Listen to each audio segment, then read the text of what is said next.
people have mysteriously vanished in America's wilderness. Join us as we dive into the deep end of the unexplainable and try to piece together what happened. You are listening to Locations Unknown.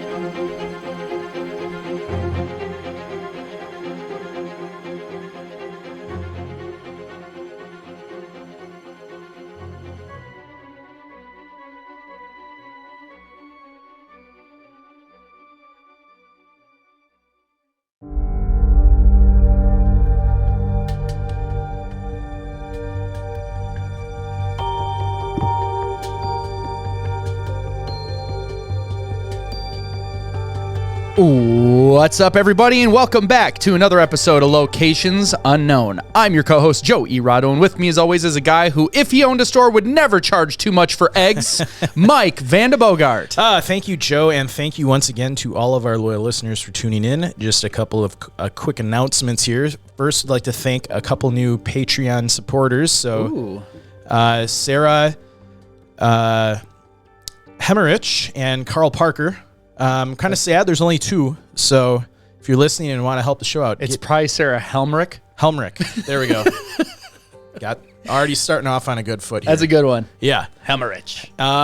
So if also we've got a phone number you can call the show. Yeah, if Sarah, call that number and let Mike know how you feel Yeah. about him saying your name, Hemmerich. If you like us, hate us, have episode suggestions, anything, you've had a long day at the bar and just want to talk, call 208-391-6913. Just remember, anything you say on the voicemail could and probably will be used on a future show. So yeah, I think the only thing we've ever bleeped out was like personal information. If like an someone starts address or saying- phone number. Exactly. Yeah. So Everything else is fair game. everything else is fair game.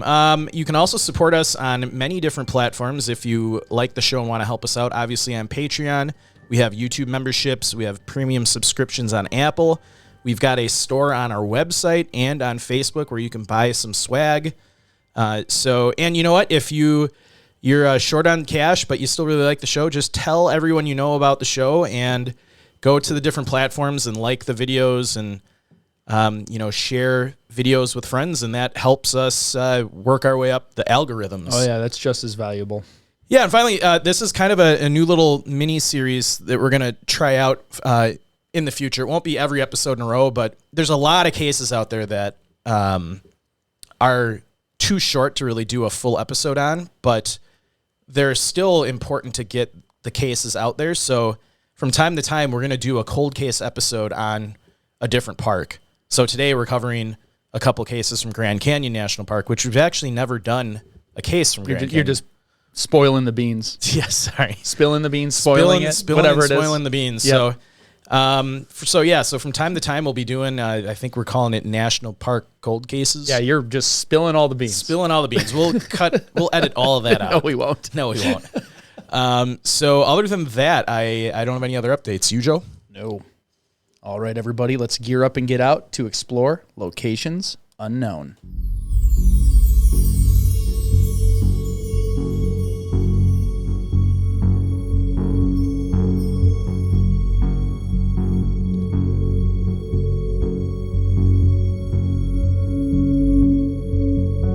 With over 52 million acres, the U.S. National Park System is home to some of the most breathtaking natural features on the planet.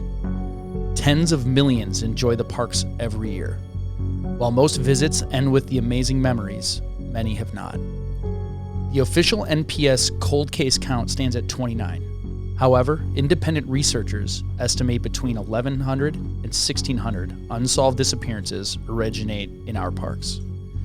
Join us this week as we begin the mini-series, National Park Cold Cases.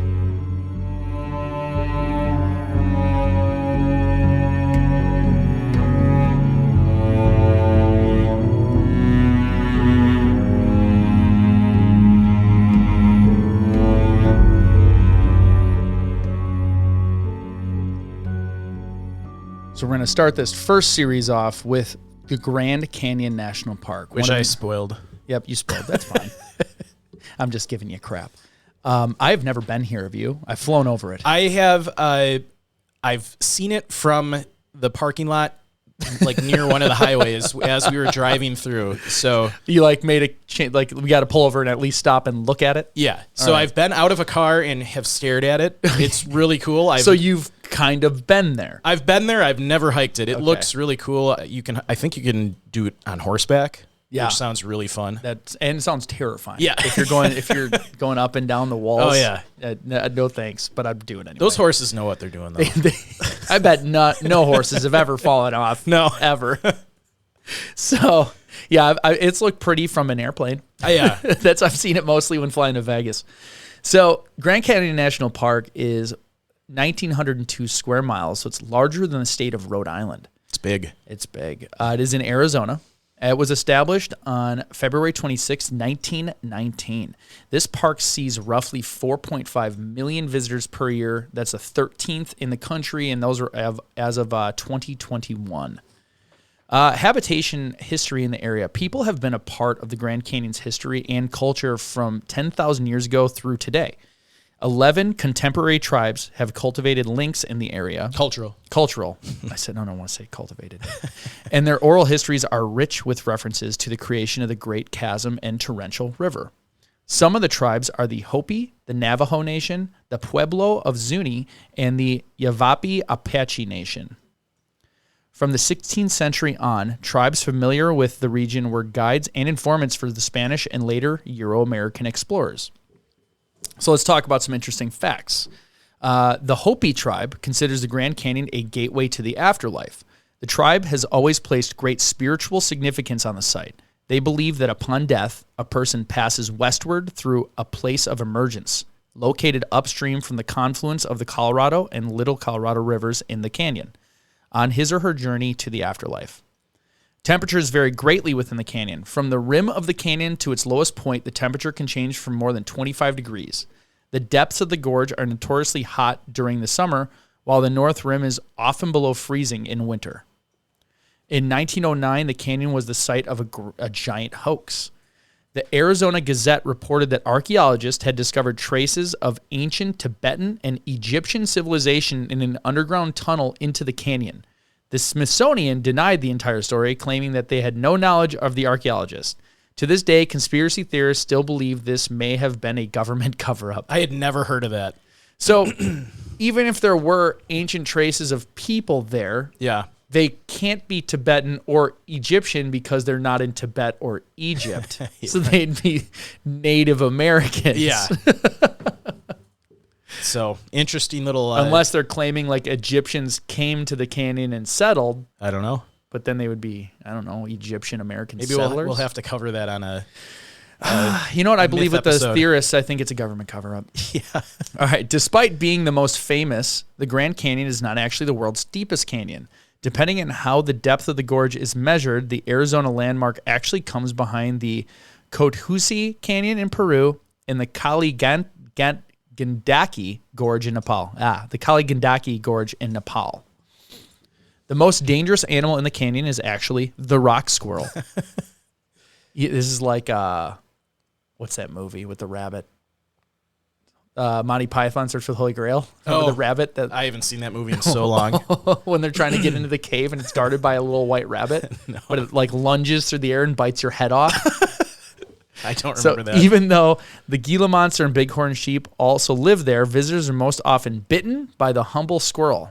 So yeah, it's by like sheer attack volume. Yeah, it's by like the most bites of an animal. Okay. All right. They're obviously not dangerous. Yeah, they're like it's not killing people. Unless maybe one of them had like rabies or something. It's just causing the most injuries. Yeah. No one is completely sure about the age of the Grand Canyon. It was long believed that the Colorado River started carving out the canyon 6 million years ago, but recent studies have shown this process may have actually started 70 million years ago. Quite the difference. And I know a couple guys that think it happened much more rapidly at the offset of the Ice Age. Yeah, I think it's interesting. I think it's out for debate. Well, I'm sure they'll eventually settle that. I'm sure they won't. But I love speculating about it. Yeah. The canyon is full of fossils. Though none of them are from dinosaurs, since the canyon layers were formed long before dinosaurs walked the earth, it is, however, home to fossils of ancient marine animals that date back 1.2 billion years. It's home to a huge mystery. The Grand Canyon displays a geological phenomenon known as the Great Unconformity. This phenomenon refers to the fact that 250 million-year-old rock layers lie directly against 1.2 billion-year-old rock layers. No one knows what happened to the hundreds of millions of years missing layers.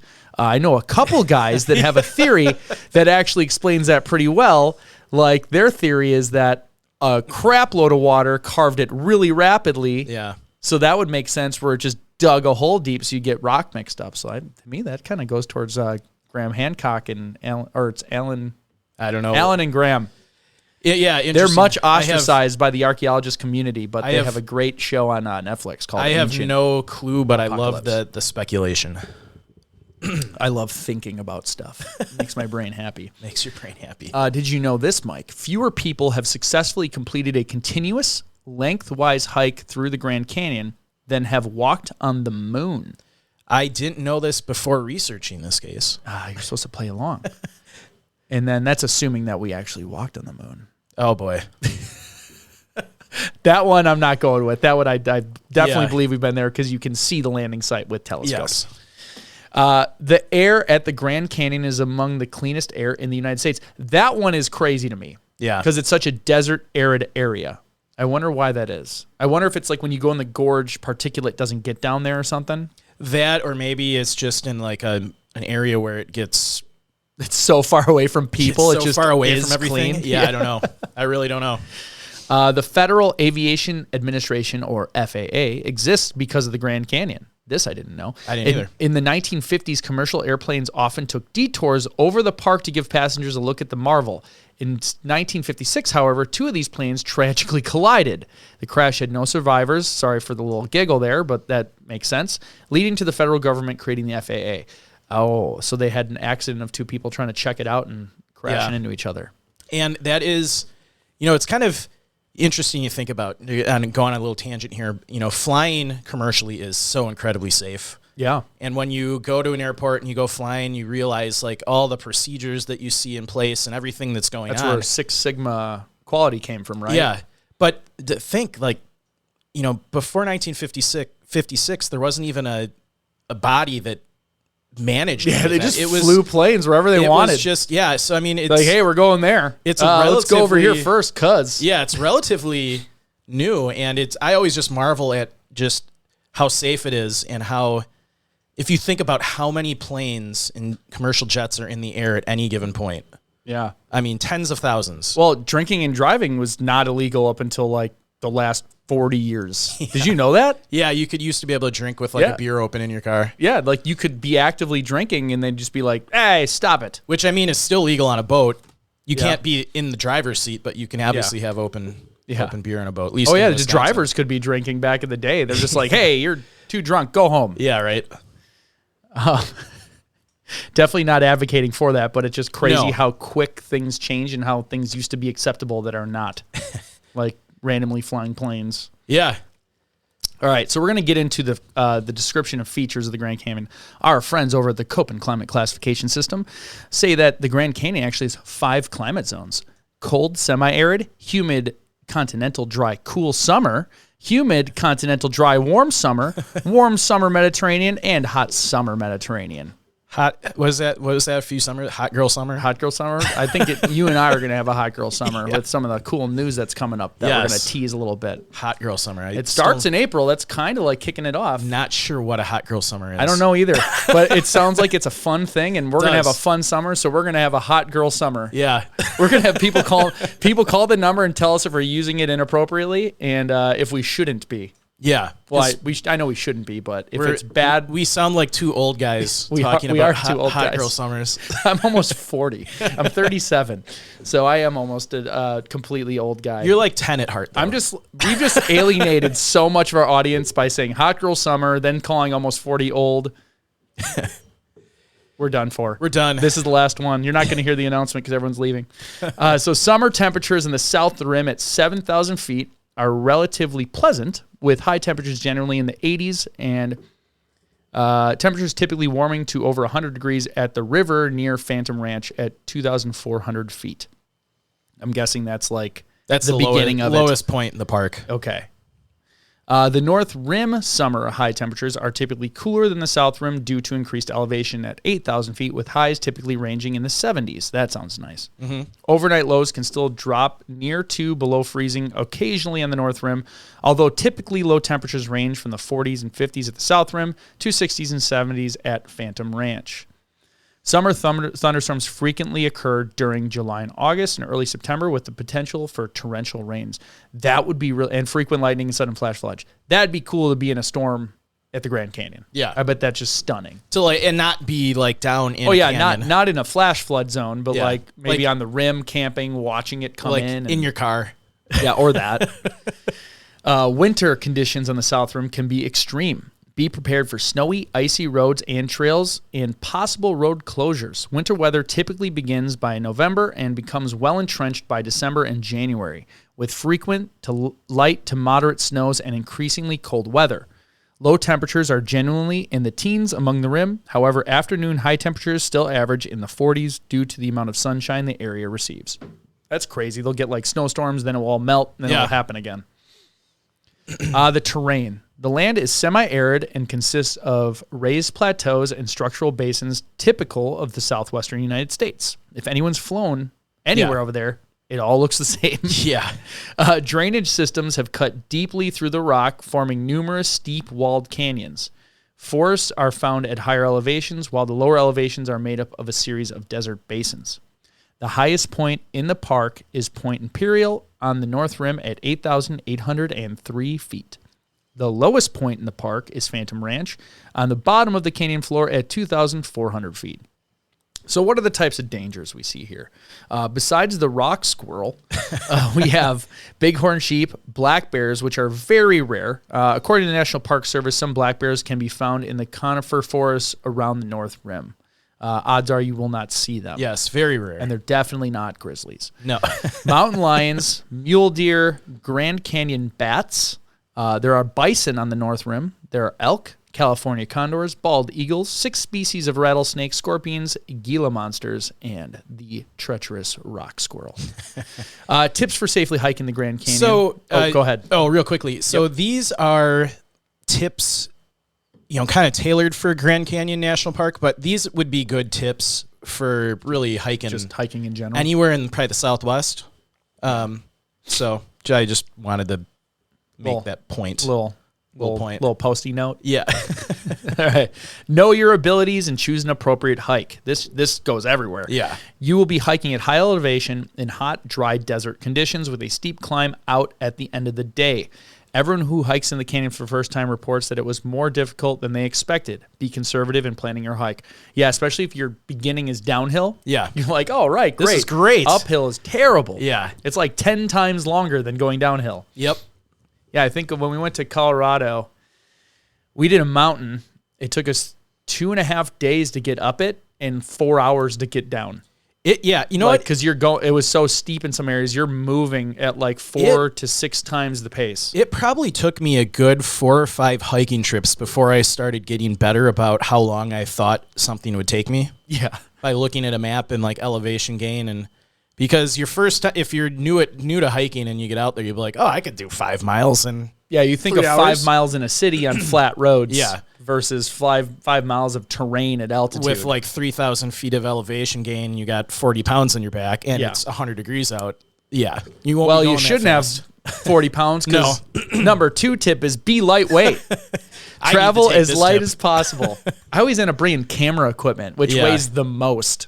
Yeah, I always pack too much. Yeah. I'm guilty of this one. Yeah.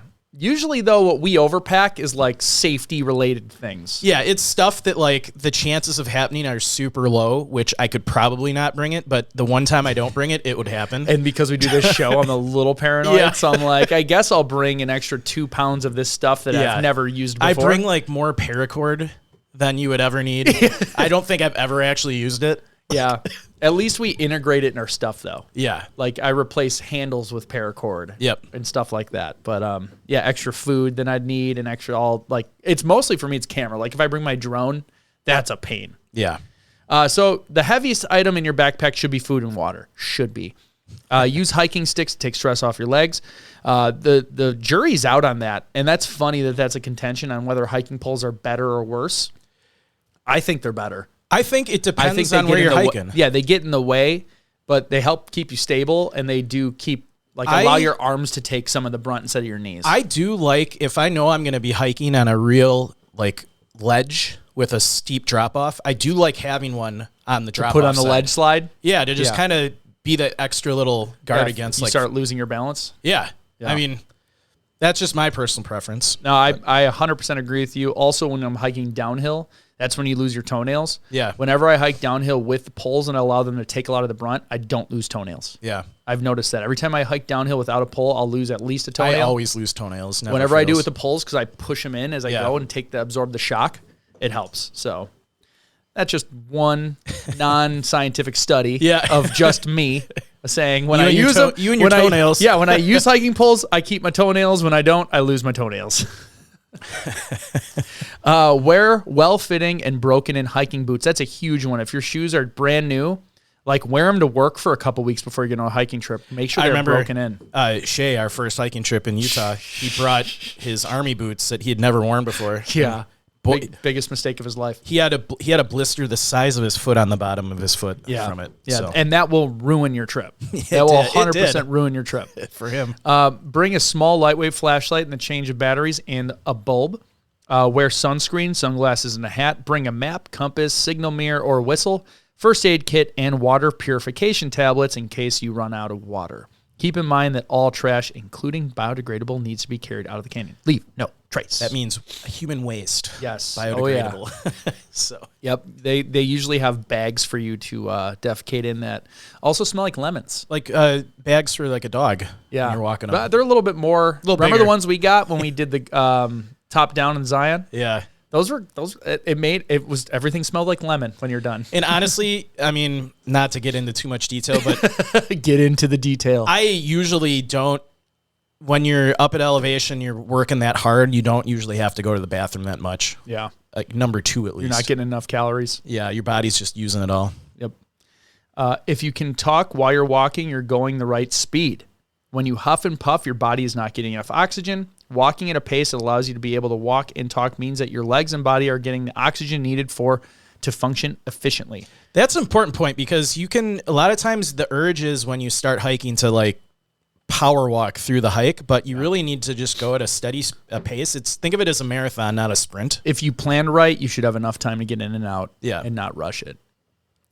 Take a break and avoid hiking between 10 a.m. and 4 p.m. That's a big window. Yeah. Even if you are eating and drinking correctly, you still need to avoid hiking in direct sunlight during the hottest part of the day. Sun temperatures are 15 to 20 degrees hotter than posted shade temperatures. And keep in mind, the farther into the canyon you go, the hotter it gets.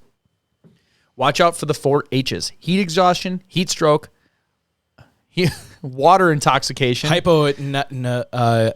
Hyponatremia. So I'm going to look that up. I don't have our voice thing pulled up. I may have spelled it wrong. I think it's got to be something hyponatremia. else. I missed the P. Okay. I believe. You just look it up and see, because otherwise I'm going to see if the computer can say this one, because that'll be really funny. I bet it is hypo. But essentially what that's saying hyponatremia. Hyponatremia. Yeah, it even corrected it when I put it in wrong. It's not something I've typically worried about, but you can, in a desert environment, think all right, I'm going to over drink water to prepare for this. And you can actually hurt yourself by drinking too much water, a given point.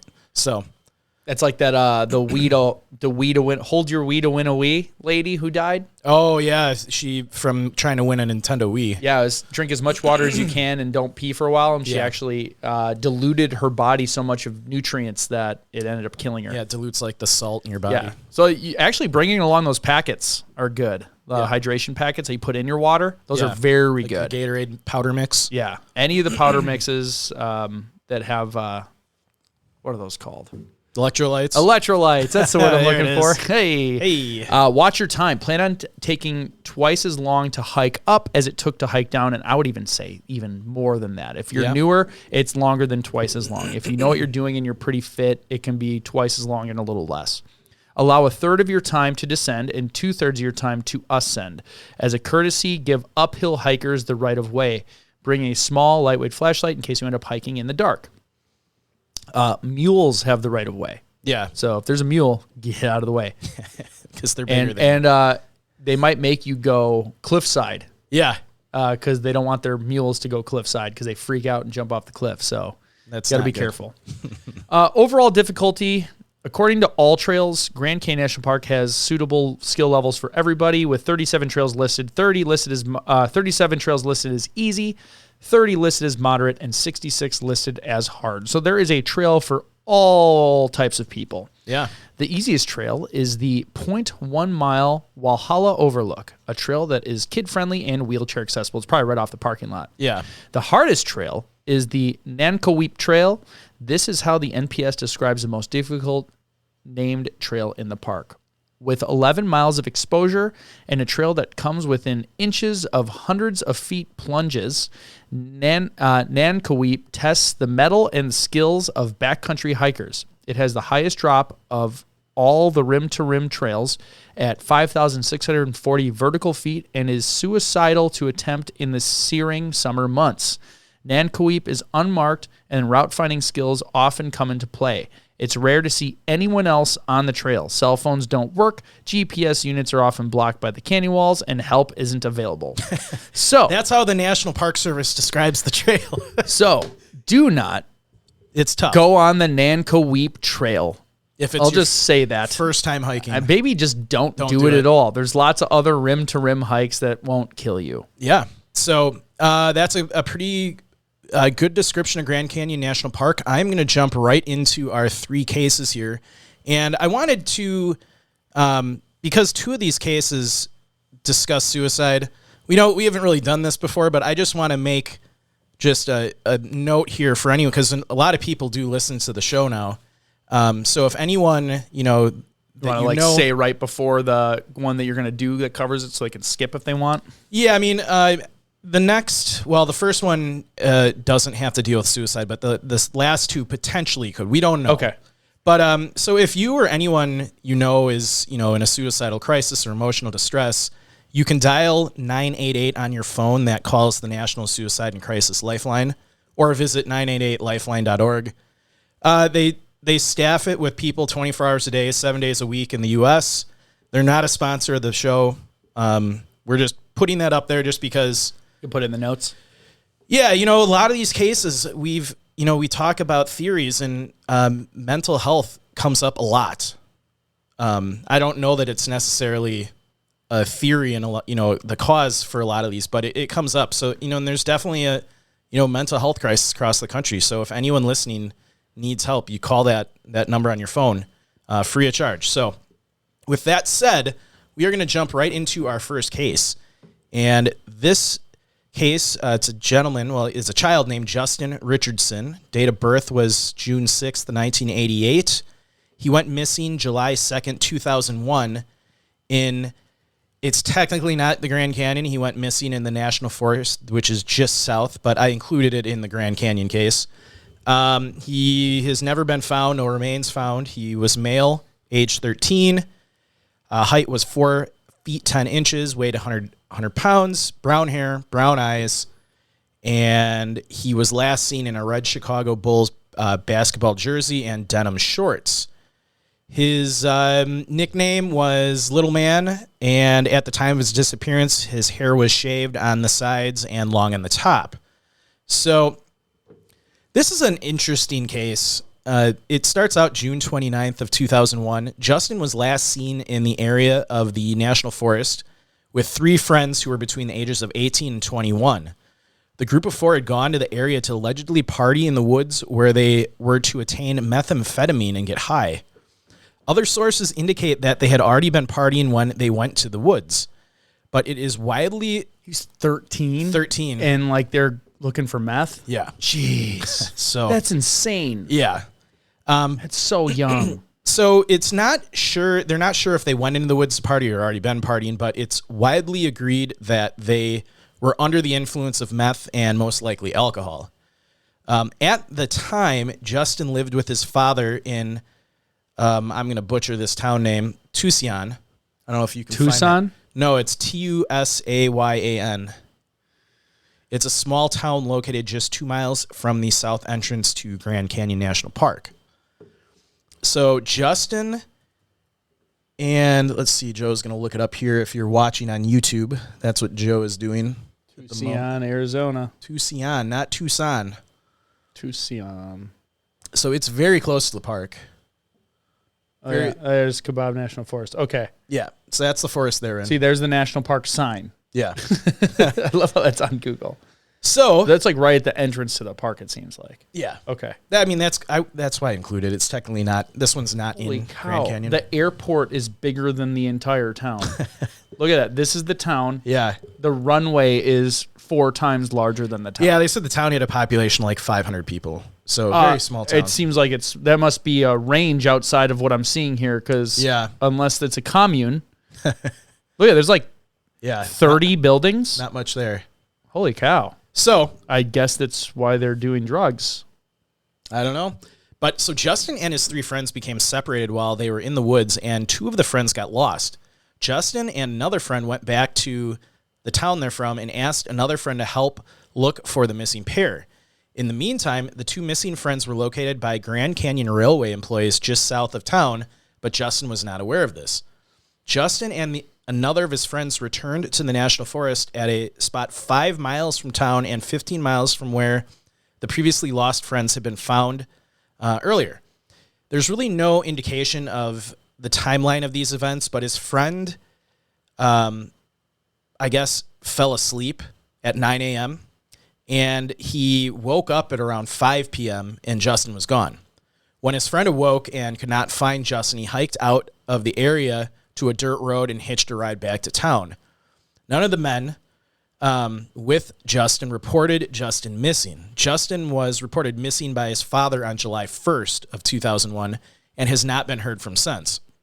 Justin did have a history of running away from home before, and at the time, investigators believed it was possible he had hitched a ride out of the woods to try to run away again, and he supposedly knew the woods very well. So by the time he had been missing 2 weeks, an extensive search party that was about 150 strong began sweeping the area of the forest where Justin was last seen.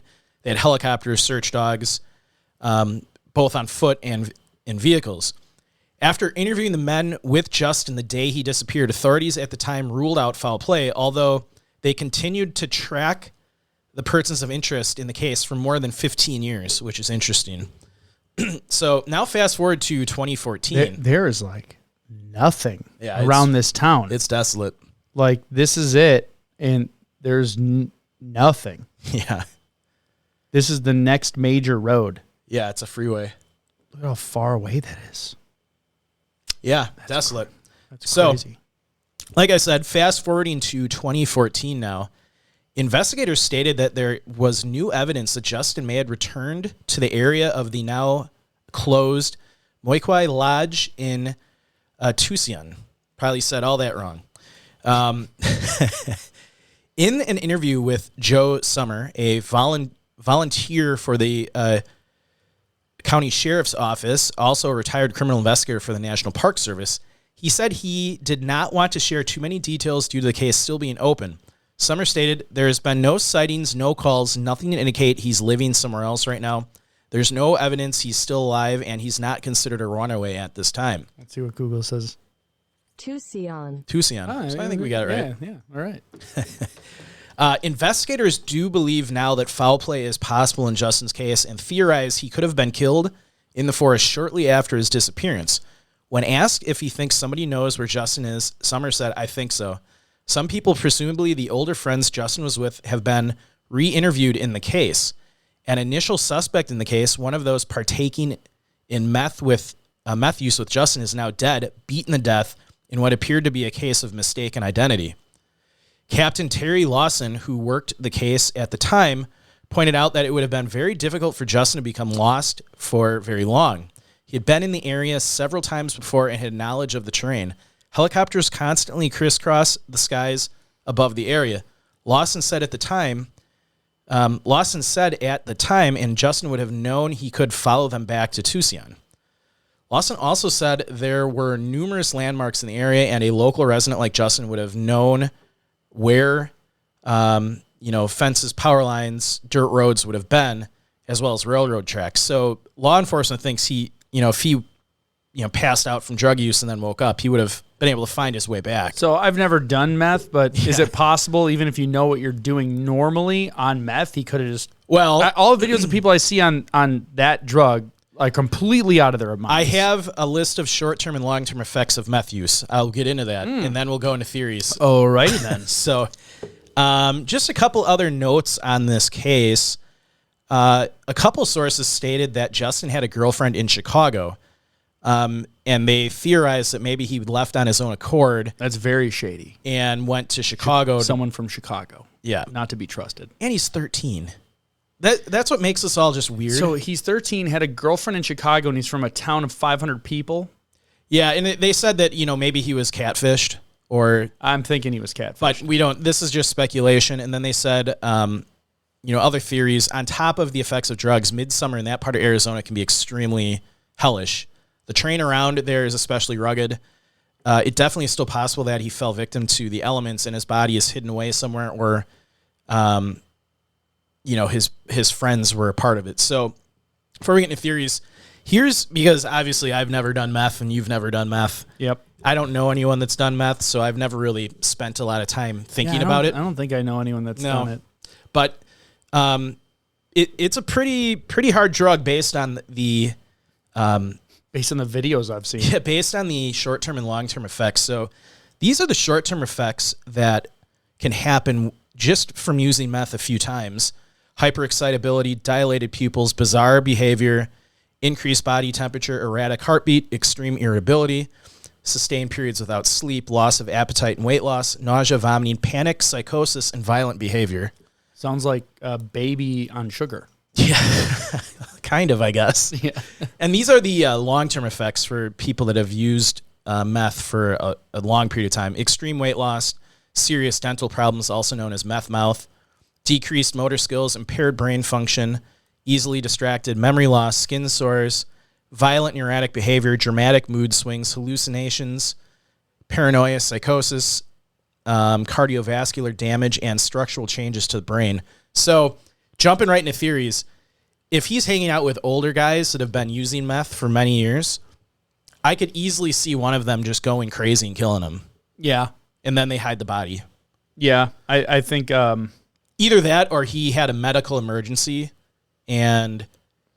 like overdose and then they got rid of the body? That or overdosed in an area that they just weren't able to find him. Yeah, it seems the train is so rugged. I took a remote. nap and I woke up and he was gone. Yeah. That's very convenient.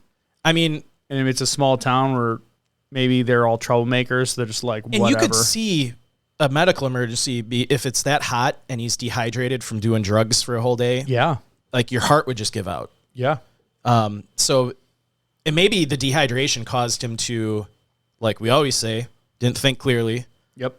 Wandering around. Maybe he injured himself. And I think we don't know the character of the other people he was with, but I think law enforcement they're using meth, so there's one indicator of the character of the people he's with. Yeah, so law hanging enforcement... out with a little kid doing drugs. A 13-year-old, yeah. That's the character of the people we're talking about. That's a good point. Yeah, they're zero character. Zero. Negative character, if that's possible. It is possible. It's if you're an adult or an older kid and you are giving meth to a new teenager, you're a piece of trash and you have zero negative character. It's bad enough if you're, doing meth with other people, but if you're giving it to a child... Yeah. That's a new kind of scumbag. Yep. Just pure garbage. I think in this one, I agree with law enforcement that probably foul play had something to do with it, because psychosis, that means you went crazy. Yeah. So someone could have hallucinated and saw like a creature coming at him and threw a rock at his head and then came to and like, oh crap, what'd we do? Yeah. And you're still not going to be thinking clearly. So I think sadly, foul play came into this one. So, no, I'm going to agree with you on that one. I think it sounds like foul play. All right, moving on to our next case. The gentleman of this case is Drake Kramer. He was born in September 30th of 1993. He went missing on January 31st of 2015. He has not been found. His remains have not been found. He was male, age 21. He was 5'6" to 5'8", 135 to 145 pounds. He had brown hair, blue eyes. He was last seen in a gray-green sweatshirt, blue jeans, a dark-colored bandana, or a dark-colored baseball cap with a pattern and a black Adidas shoes. His father described him as a frugal, hard worker and a good student who loved nature. Medical issues. It was noted in all the case research I did that he may have been suicidal at the time of his disappearance. Did they explain why? They did not. Okay. And the family was, well, we'll get into that, but family didn't see it coming. So he was from San Antonio, Texas. He was enrolled at the University of Texas studying geology. And at the time of his disappearance, he worked at a local Lowe's. According to family, he was very experienced in the outdoors, according to his father. Experiencing the outdoors, I think, is like wisdom. It comes with time. Yeah. I don't know how experienced a 21-year-old could be at it. I think. Yeah. I had been seriously hiking and camping for 5 years, and I was not experienced at 21. So, I mean, whatever. I was just thinking of that, experience. Sure. I think experience comes from doing. Yeah. And how much hiking are you able to do? Yeah, making little mistakes and learning. Yeah. Getting lost, running out of water, stuff like that. Yeah. All the things we tell you not to do is because we've probably done them. Yeah. Experience in this location, we're unsure on the specific location he was at, but he had visited the park several times in the past, so he knew Grand Canyon National Park. I mean, It's huge, so who knows to what extent. So story starts January 31st, 2015. It's kind of a range here to Sunday, February 1st of 2015. After a one-night stay at the National Park's Bright Angel Lodge, Kramer checked out February 1st and was reported missing the next day by a family member, according to a statement from the National Park Service. The family was surprised he had driven to California first and then on to the canyon. The last they saw him was on January 29th when they went to see the film American Sniper, and his family reported that he was in good spirits. They also said it was very unlike him to travel to places like the Grand Canyon alone, but he had been to the area 2 or 3 times before. However, like we said earlier, they claimed he was a very experienced outdoorsman. So, you looking at Bright Angel Lodge? Yeah, it's right on the rim. That's probably beautiful. I'm going to look up some pictures of that. That's the south rim, right? I believe so. I believe it's the south rim. Yeah, it's on the south side, so. Yeah, there you go. Yeah. North is that way. So I assume it is. It's now February 2nd of 2015, a Monday. Some pictures out there. This is the day he was reported missing. So on Monday, a series of concerning text messages were sent to the family, which included one where Kramer wrote, "Loved everybody," and said he had to give his body to Mother Earth. This is what his father said. The family was surprised by the text. He wrote that on a note or a text? A text message. Oh, geez. I can't imagine getting that text as a parent. Yeah. So the missing persons report sparked a hasty search in the park's heavily traveled South Rim tourist area, where authorities found Kramer's car at the lodge where he had stayed. Since that time, Shedlowski, which is a spokesperson for the park, said park personnel have scoured dozens of miles along the rim and wooded areas, rappelled over the edge, and enlisted a helicopter for aerial supervision.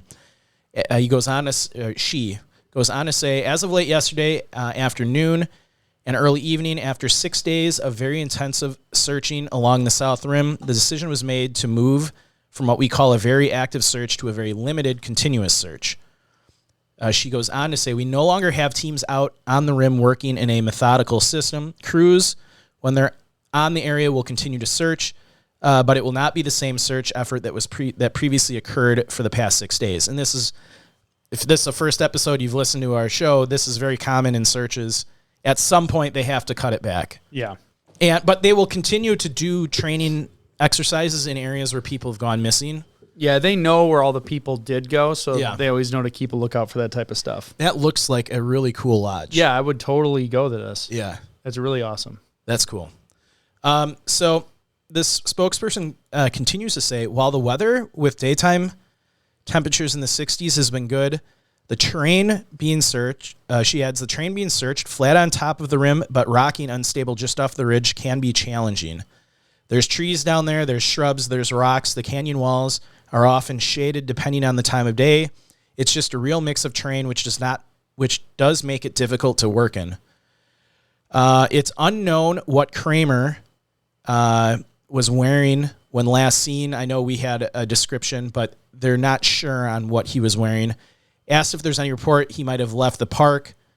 The park officials had no additional information on what, if he was in the park. All they know is his car was found there. So the biggest question on this case is, was the text foreshadowing suicide, or did he just text? Like, a lot of times when we go hiking, we're like, I can't wait to get off the grid for a week. Yeah, but reread the text again. And that is like confirmed that's exactly what the text was, word for word? Yeah, his father confirmed it. He said he loved everybody and wanted to give his body back to Mother Earth. That sounds like what we think it might be. And yeah. I could imagine, like, if I got that as a text as a parent, I'd probably freak out and think of every other thing it probably could be. I mean, it's got to be in context. If that person talks like that all the time, like, that wouldn't be surprising. Like, if they're kind of like, into, I don't know what I'm trying to say here, but. And I know we've talked about this in other episodes with suicide, but the big thing that we always say, and it's from what I've heard and just even working in the fire department and the ambulance, is the people who actually do it never show signs of it. And that's not all the time, but it's like most of the time, that's like a common theme is if there's someone actively showing signs, that's a cry for help. Yeah. And the people who go and commit, almost, I always hear it's like, we had no idea, we didn't know. But they end up, they follow a pattern where they'll give away personal belongings or they'll leave a note. Yeah. Like they always. Like that text. That to me, like, because the family was like, we just saw American Sniper. He was in good spirits. They had no idea, like, he was potentially suicidal. Yeah. So. That's terrible. Obviously, I think the theory in this one, and this is what everything I read was, even the Park Service basically thinks it was a suicide. I as soon as you said the text, that I'm like, okay, yeah, that to me is the note. That's his note. So another that's very sad story. Hopefully, even though it was a suicide, hopefully someday the family will get closure and his remains will be found. Yeah. We always hope for that in these cases. It's not the great outcome, but it's better than just not knowing. Not knowing, because at least if the remains are found, they know it's done. Yep. Like, if no remains are found, the back of your head, you're always kind of wondering, like, as a parent, still alive. Yeah, I've been irrational about my kids. Yeah. So it's very easy for us, not related to them, to go like, it's clearly this, but as like a father or mother that's dealing with it, you'd almost always have to keep the hope out that it's not that. And you might find, sadly, if the remains are found, they might be able to do some kind of forensic analysis and determine maybe it wasn't a suicide. Yeah. Which, I mean, it sounds terrible to say, but at the end of the day, you just want closure. Sure. I don't want to dig myself into a hole here. Yep. Yeah, don't do that. So, moving on to our final case. People who want us to get to the point on cases are going to love this series. I know, right? Like, you did 3 of them in like 20 minutes. But then the people that say we spend too much time talking about the location are going to hate it because it was like 30 minutes. Yeah, well, that was the same length, but we were nailed. We did a location one time for 3 cases. 3 cases. Yeah, we're getting more efficient. Yep. We're extending a olive branch. Yes. It's too long, but I keep listening. Yeah. It's for the TikTok generation. Now we're going to get in trouble for taking time to talk about it. I know. All right. 3rd case. So this gentleman's name is Morgan Heimer. 22 years old. He went missing on June 2nd of 2015. So same year. No remains have been found. He was male. He was 6 feet tall, 175 pounds. He had blonde hair, blue eyes.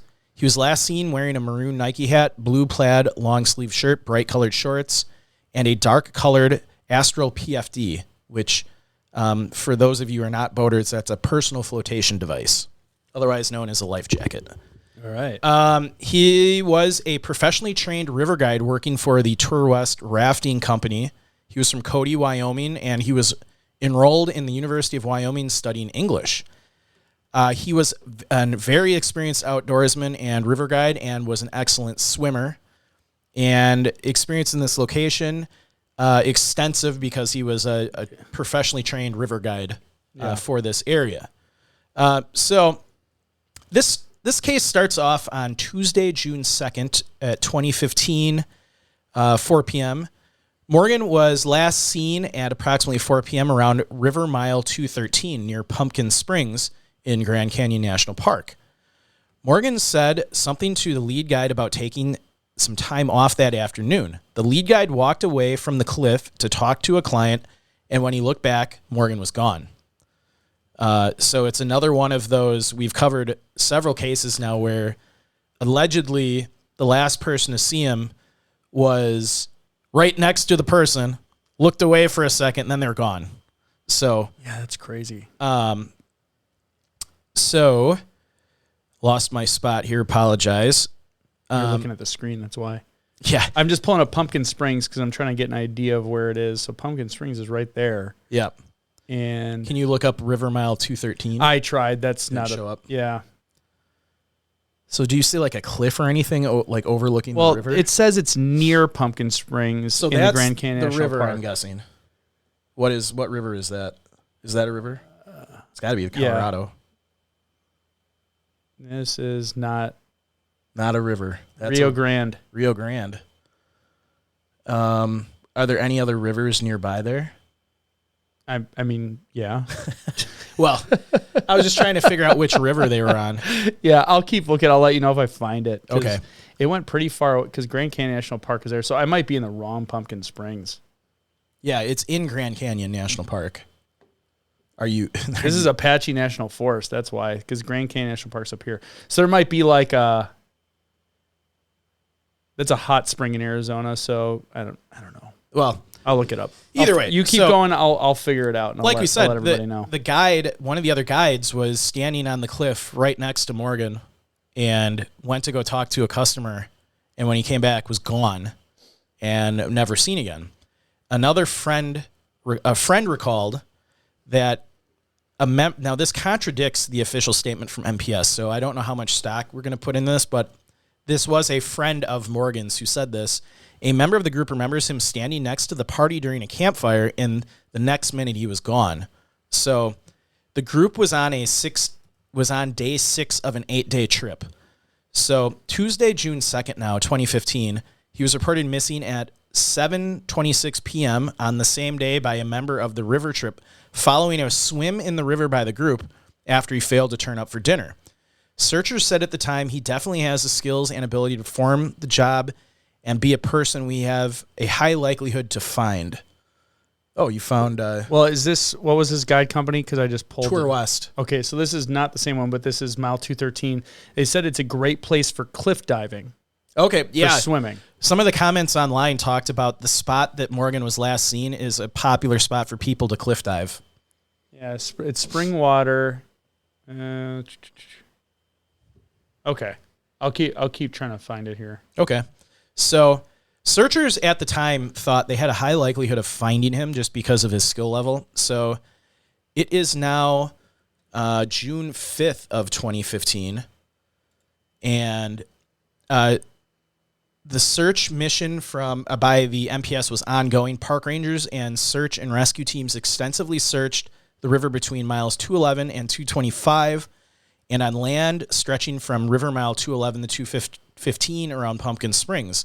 They then extended the search area to Diamond Creek, 12 miles west of Pumpkin Springs. Fellow employees of the Tour West Guide Service, clients on the river, and other river outfitters and their clients were interviewed.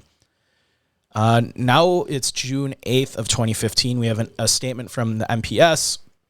They wrote, with no additional clues to guide search efforts on land or water, the search will be scaled back to a continuous but limited mode in which rangers and pilots will continue to search for clues when in the area. In addition, flyers with Morgan's picture and description remain posted at various South Rim locations, and All launching river trips will be briefed on searching for him. Just some additional notes. The FBI and Park Service interviewed his family, friends, and acquaintances for any information about his disappearance and well-being. He checked out as a mentally healthy individual in the opinion of the investigators. So, interesting. All right, so I haven't found Diamond Creek, but here's Pumpkin Springs, but here's Diamond Creek. It says 12 miles west, so that's right here. Okay. So that was a different Pumpkin Springs, because that was like down here. Yeah. So it's around this area. Yeah, it's got to be near a river somewhere. Yeah, right. This is right here. This is the river. Okay. This is in the canyon. Yeah. So yeah, that other place was a different Pumpkin Springs. So basically, this guy was standing. They stopped for the day. It's in the afternoon. He was standing on a cliff overlooking the river, talking to one of the other guides, and there was no indication that he was in any kind of mental distress. The FBI and Park Service investigators interviewed everyone from his family and life and came to the conclusion, obviously this isn't ironclad, but came to the conclusion that he was mentally sound and not someone who would be suspected of suicide. So, what happened to Morgan? So despite the extensive 6-day search, he was never seen again and no evidence was ever found. And it's saying it was the Colorado River that he was on. Yeah, here's Colorado River. Okay, so you found it. It was, right, this area. There's Yeah. Diamond Creek Beach. So, yeah, it's like right around here. So people, what happened? Did he accidentally fall into the river? Was he drowned and caught, at a strainer point? Did he commit suicide? He was wearing the life jacket? Yeah, when he was last seen, he had the life jacket on. Interesting. And someone online said the Colorado River at this section doesn't move very fast. So if someone fell in, it's not like you would be like just swept away. You would like slowly float down the river. Okay. Based on this comment, I have not been there in person, so I can't verify that. But I'm assuming if it's an area where people cliff dive, it's probably a pretty slow moving current. Yeah, you're not going to be jumping into rapids. Yeah.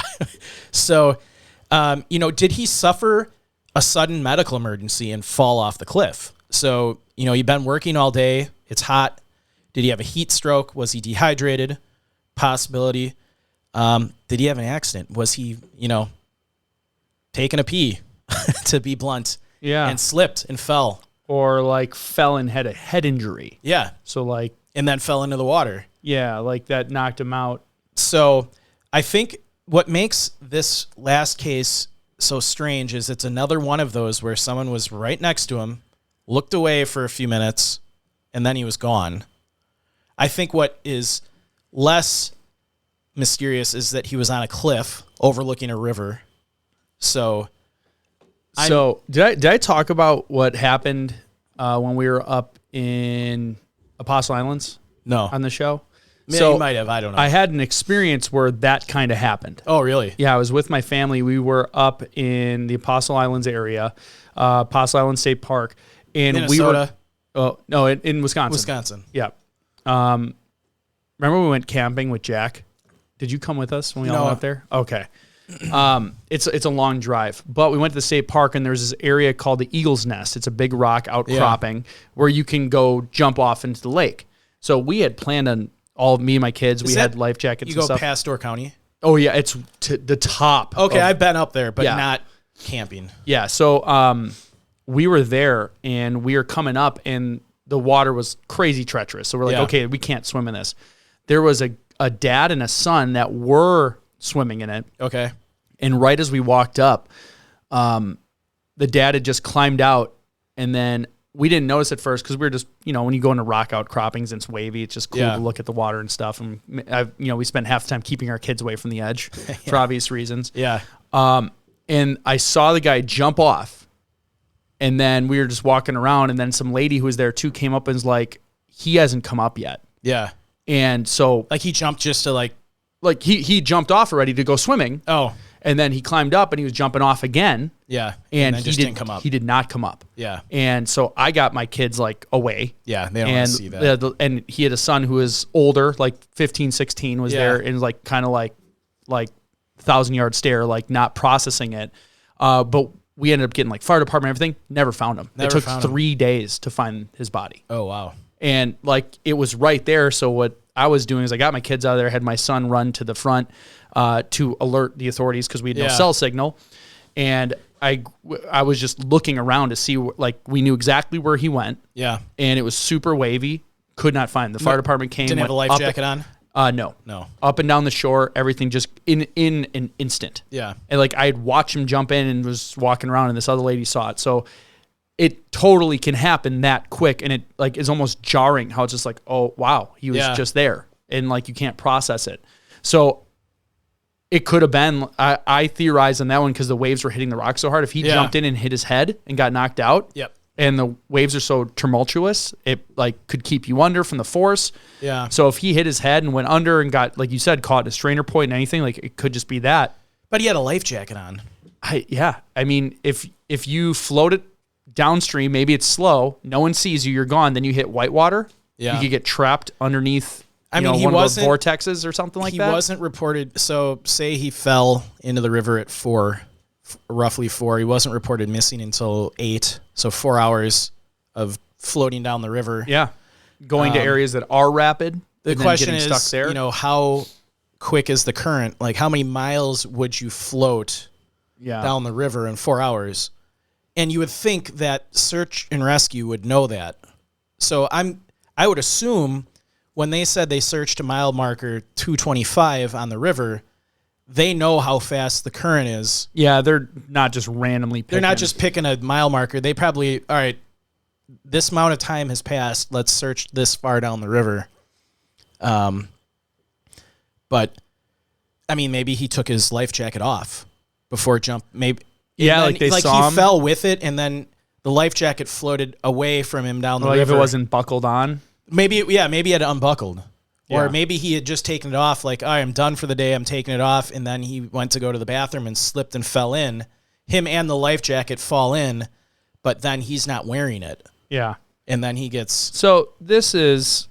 I mean, it doesn't show much. That is not whitewater. No. This is where people jump off and swim. Yeah, so that would have been kind of right where he would have been standing. Yeah, so that's like not a swift current at all. Now, granted, if it's raining or whatever, I'm sure it can change speeds, but... Like you said, if it's a place where people jump off and go swimming, it's probably usually not a strong current in that location. My guess is I'm going to rule out suicide only because the investigators didn't think. Obviously, it's still a possibility, but I think what maybe happened is he was tired. He went up to the ledge to maybe go to the bathroom and slipped, hit his head. His life jacket maybe wasn't. We don't know if it was buckled or not. Or maybe he had taken it off because he's done for the day and then fell in. Yeah. And then he got stuck, went down the river and a bit and then got stuck in one of those strainer points. And the searchers didn't find him. I'm with you, and I'm going to say freak accident. Yeah, freak accident. And just unfortunately, that's how it ended. Yeah. So that's the 3 cases that I had. Not, sorry for anyone listening, not very cheerful cases this week. I mean, are they ever really cheerful? The one where the husband or the guy and the girlfriend were found was a positive outcome. So the one out of like 70 or whatever we're on, 78. So 77 of the 78 are not. So let us know in the comments. Yeah, we want to hear your theories. Your theories, and if you like these cases that we cover a couple cases with a little less information. Yeah, I think if we sprinkle them in there, we'll be good. Yeah, we'll sprinkle them in. We'll always sprinkle them in. We're recording a very fun and interesting Patreon episode next on the strange stuff that's been in the sky lately. Oh, yeah. It's going to be a fun... It's going to be a fun conspiracy-filled episode only for paid subscribers. So if you want to hear that, you have to go to our Patreon channel. Ooh. little... I'll probably have to mute that because it'll be copyrighted. It'll be like. Do you think they'll pick up like the 1 second whistle? Maybe they're pretty good at getting copyright strikes. All right, thanks again for tuning into our show. We appreciate all of you for listening and sharing locations unknown. with your friends and family. Be sure to like and follow us on Facebook, Instagram, Twitter, YouTube, all the places where you can find our videos and each episode on YouTube as well. Also, if you'd like to support the show monetarily, please visit our website or Facebook store to buy some cool swag. Additionally, you can subscribe to our Patreon account on YouTube and also on YouTube and also now on Apple, where you can do the extra and you can get that episode that we're talking about. I keep wanting to call it patron episodes. It's paid subscriber episodes. Yeah, if you want to hear crazy conspiracy theories and other theories that were conspiracy theories that became true because they're unclassified, you are going to want to get a Patreon or subscription and listen to that show. Yes. And lastly, when enjoying the beauty of nature, whether backpacking, camping, or simply taking a walk, always remember to leave no trace. Thanks, and we will see you all next time.